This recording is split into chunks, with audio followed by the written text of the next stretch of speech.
had a shoulder problem. Hey guys, happy Friday. So I finally picked up my car. I'm talking to YouTube, Grandma.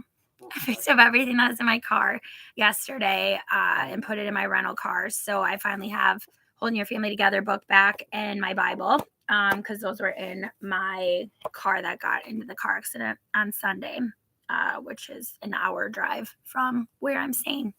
So we are going to dig into part 2. We're going to try to do part 3. This chapter is actually super, super long, the talk chapter, before we get into pray, which is step 4. So we're going to start with part 2, what's at stake here. So this is still part of step 3, talk. Reuben and the Hittites. Years ago, I met a fascinating teacher at a conference in Oregon. Reuben Ben Jonathan grew up Jewish and converted to Christianity as a college student. Reuben asked me a series of rhetorical questions. Do you know any Hittites? Do you carpool with an Amorite? Are you on the PTA with an Amalekite? No. Why? They disappeared. Why did they disappear? They forgot to tell their children their story. And if your children don't know their story, you don't lose your past. You lose your future. Do your children know your faith story? Do they know the struggles, trials, and plagues you and your people went through to get where you are today? Do they know how God got you through it all and how God is still leading you today? Do they know the dark nights of your soul when all you had to go on was a flickering candle of hope? Do they know of your wilderness wanderings when all you had was a wisp of a cloud to show the way? Do they know of your hungers and thirsts and the manna God provided to keep you going one day at a time? If your children don't know your story, how God held you when you couldn't hold yourself, they won't merely lose their past, they will lose their future. A person will worship something. Have no doubt about that. That which dominates our imaginations and our thoughts will determine our lives and our character. Therefore, it behooves us to be careful what we worship, for what we are worshiping, we are becoming. Ralph Waldo Emerson. The Promised Land. The children of Israel had wandered in the wilderness for 40 years. When they were finally on the edge of the Promised Land, God gave Moses one last set of instructions to prepare the people.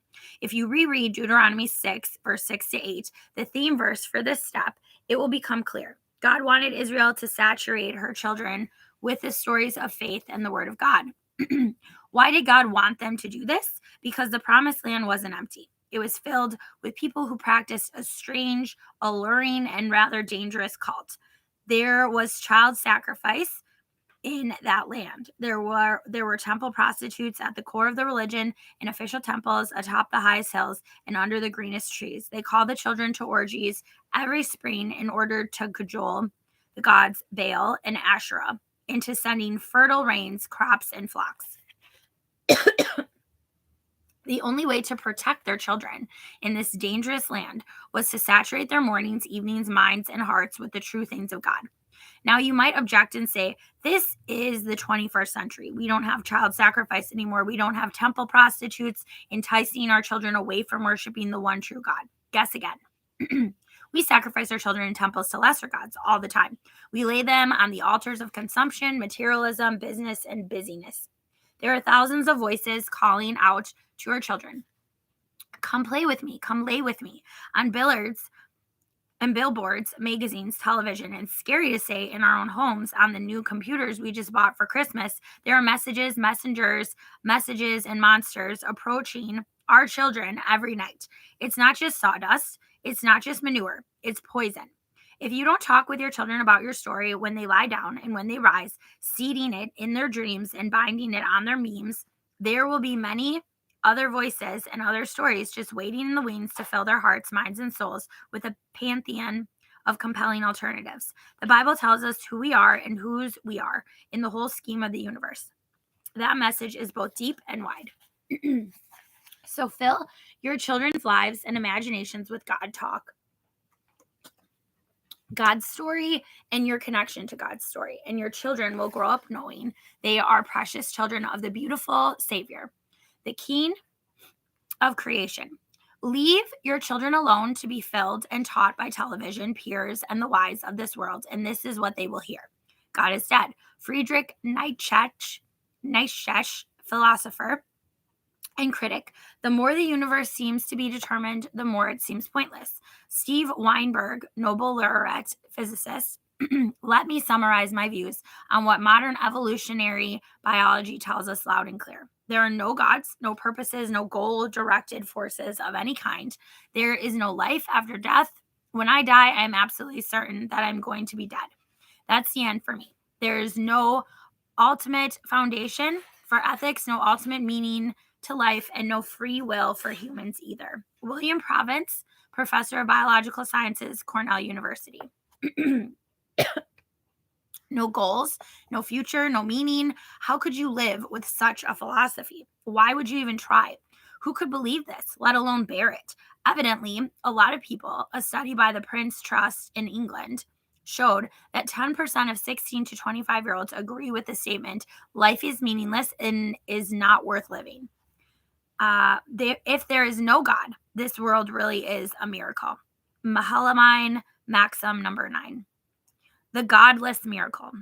I have done a lot of reading and research in neuroscience during the last 2 decades, and I find most of it fascinating.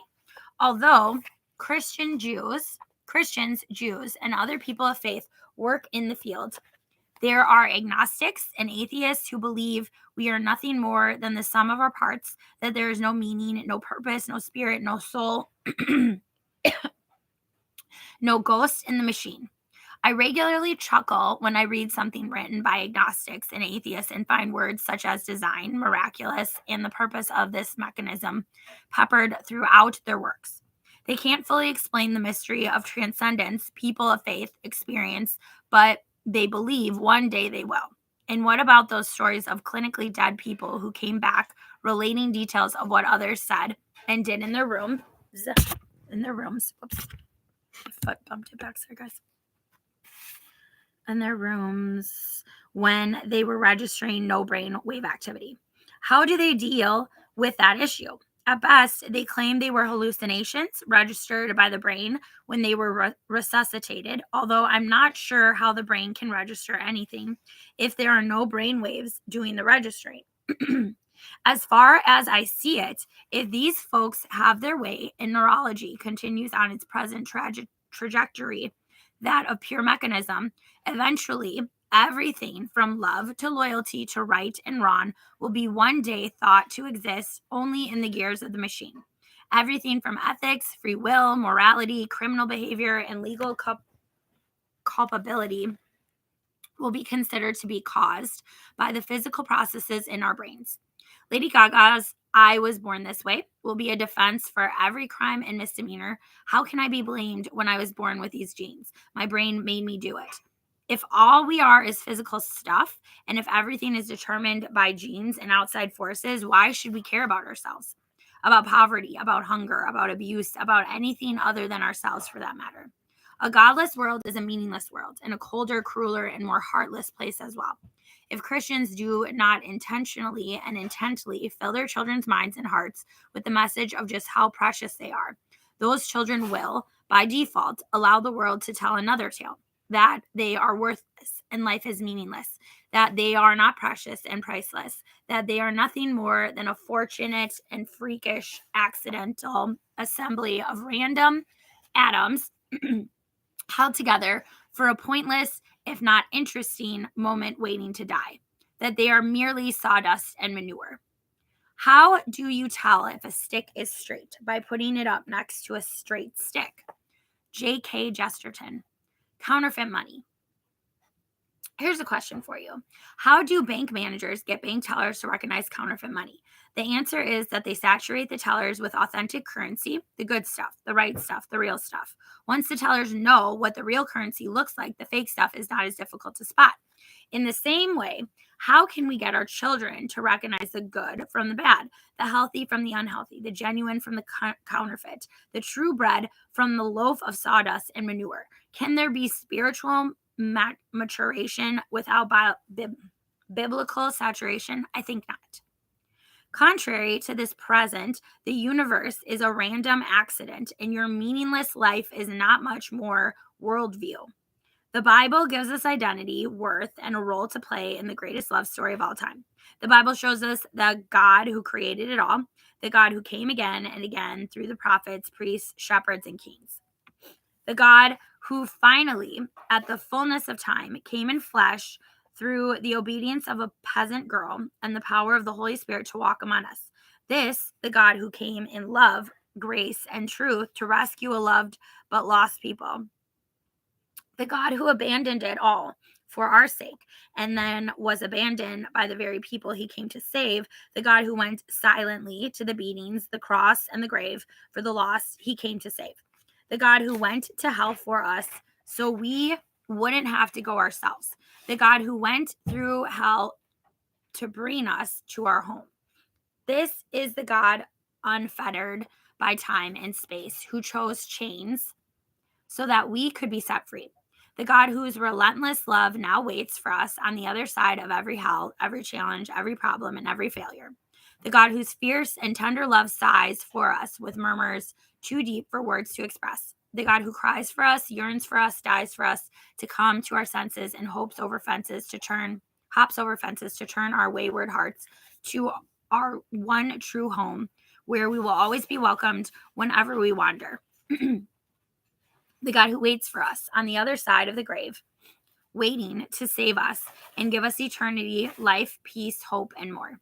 This is truly the greatest heart story, the greatest love story, the greatest war story, the greatest action adventure ever told. How can you not give this story to your children every night? I don't know who God is. All I know is he's a force more powerful than mom and dad put together, and you owe him big time. Lisa Simpson from The Simpsons. Just kidding. Okay, back to bells and booze. Okay, I noted in a previous chapter that little girls' brains are wired in the womb for more talk, while little boys' brains are wired for more action. I also noted that whatever actions and skills people repeatedly practice will literally increase their neural network and thus their personal capacity to do the desired action more and more. As a parent, you need to be aware of this fact and set practices in place to seed and foster your children's health. You cannot realistically expect your young son to express as many words and feelings during a conversation as compared to your daughter. However, you can make the decree known that everyone in the house is expected to share at least one high and one low, no matter how short. As your children grow, you can also invite and encourage your children to contribute one insight into how they see the Bible verse for the night, applying to those highs and lows. That's what the third step in Phase 5 is all about. Let me run the risk of being politically incorrect and share an observation from my experience of working with children, youth, and families. It appears to me that in our society, little girls and little boys often handle their pain, shame, and pent-up frustrations in different ways. Little girls often tend to blame and punish themselves when they fail to deal with issues of shame, blame, and pent-up pain in a healthy manner. Anorexia, bulimia, and cutting are the main problems seen in girls. Even if a parent, teacher, coach, boyfriend, or spouse abuses her, she may still have a tendency to blame herself or take partial responsibility for the abuse. It was my fault. I shouldn't have. They tuck the pain inside and it eats away at them below the surface. Little boys, on the other hand, are often more likely to blame and punish others when they don't know how to handle their pain, especially if they had no experience or healthy outlets for dealing with it. Little girls tuck it in, internalize, and punish themselves. Little boys push it out, externalize, and punish everyone else. Nearly every school shooter on record has been male. In the United States, there are twice as many women in counseling for depression as men, and twice as many women attempting suicide. Yet twice as many men are locked up in mental institutions, and twice as many men commit suicide. The poet Henry David Thoreau described most men as living lives of quiet desperation. If that is anywhere near true, it could be blamed on biology, but it also may be caused in part because boys are rarely exposed to the tools, practices, healthy male role models, and safe, sacred spaces where they can freely share their lows and gain perspective. Suffice it to say, if there is no outlet and no experience with using the outlet when the pressure builds, something is going to blow. Someone is going to pay. I have to readjust because my legs are starting to hurt in that position. Okay. The Latin root of the word education comes from e plus ducere, meaning to lead out or draw out from within. As a parent, you need to draw out the highs and lows of both your bells and your boos so that they can deal with the issues in ways that will lead to their mental and emotional stability. Educating children on how to do this and practicing the mechanisms each day is a marvelous way to start. What if we could teach our children healthy coping techniques from the cradle? What if we could teach them that someone has already paid for their pain, bled in their place, and went to hell so that they wouldn't have to do so? If they understood that his name is Jesus and he is dying to set them free, they wouldn't have to go through life wanting to punish themselves or anyone else. There is no reason to be a student of the future unless, of course, you plan to spend the bulk of the rest of your life there. Melheim maxim number 2. The tech talk of a virtual tomorrow. Even more dangerous and frightening than the literal tech world our children are virtually surrounded by today is a virtual tech world that is a virtual tech world they will be literally surrounded by tomorrow.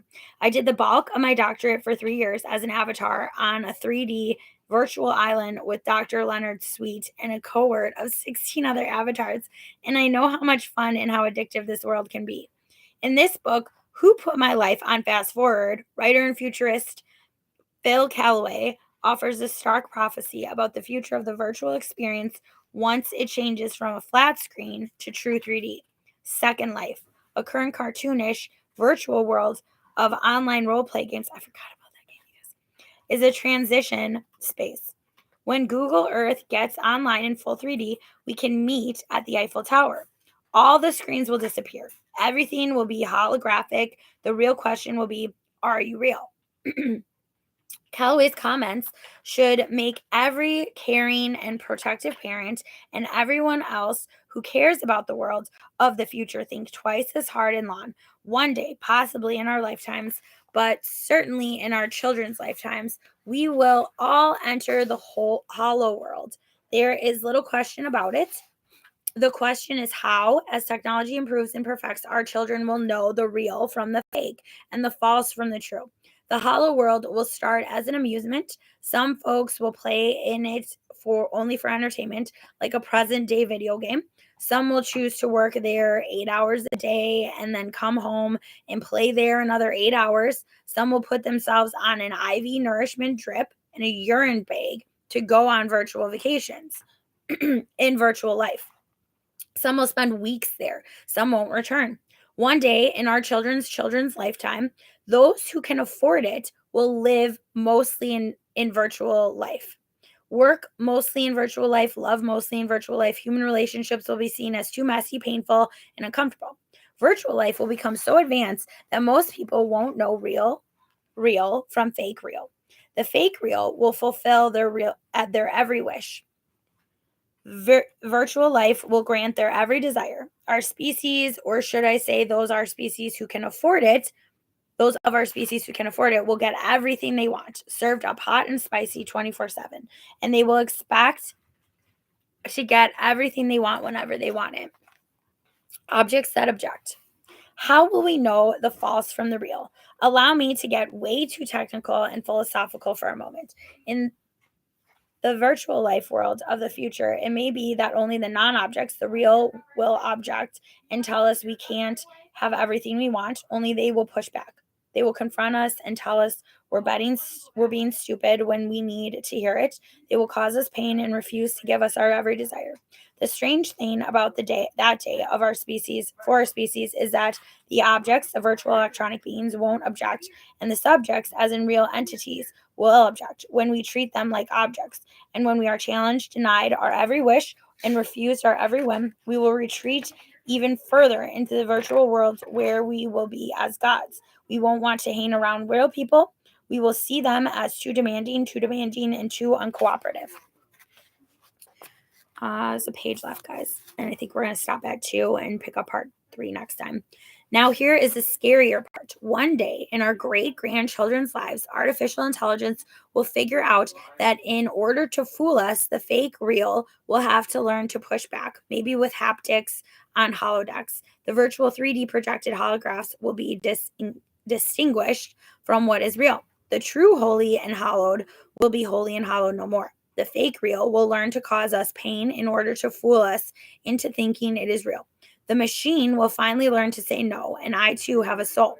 Finally, the machine will say, we are God, we are as gods. If our children and our children's children do not know how to know the difference, they won't know not to believe it and worship the virtual beast who offers them godhood.